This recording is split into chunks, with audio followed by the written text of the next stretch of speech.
રાજ્યમાં હાડ થીજવતી ઠંડીના વધુ એક રાઉન્ડની શરૂઆત છેલ્લા 24 કલાકમાં રાજ્યના 10 શહેરોના તાપમાનમાં 4 થી 6 ડિગ્રી સુધીનો ઘટાડો થયો છે।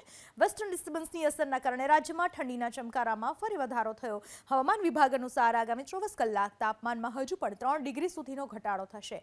આ પછી તાપમાનમાં 2 થી 3 ડિગ્રીનો વધારો થઈ શકે।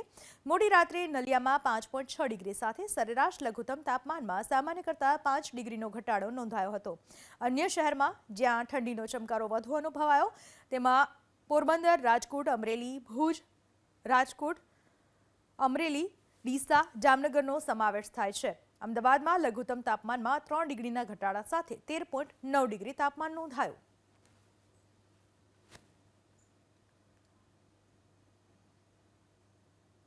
રાજસ્થાનમાં સિસ્ટમ સક્રિય થવાના કારણે ઠંડા પવનને લઈને રાજ્યમાં જે 24 કલાકમાં ઠંડીનું જે જોર છે તેમાં વધારો થયો છે। ખાસ કરીને રાજસ્થાન અને તેની આસપાસના વિસ્તારમાં સાયક્લોનિક સર્ક્યુલેશન સક્રિય થયા કારણે રાજ્યમાં પવનની દિશા બદલાઈ છે અને ફરી એક વખત ઉત્તરથી ઉત્તર પૂર્વના જે પવનો ફૂંકાઈ રહ્યા છે જેને લઈને અમદાવાદના તાપમાનમાં એકાએક ઘટાડો થઈ ગયો છે અને ફરી એક વખત ઠંડીનો જે ચમકારો છે તે વર્તાઈ રહ્યો છે।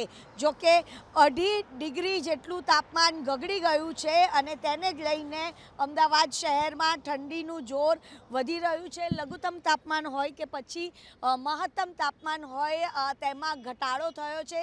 સાથે જ વહેલી સવારે ધુમ્મસભર્યું વાતાવરણ પણ જોવા મળી રહ્યું છે। કેમેરામેન કૃણાલ ભાવસાર સાથે રાજલ બારોટ, ABP અસ્મિતા, અમદાવાદ।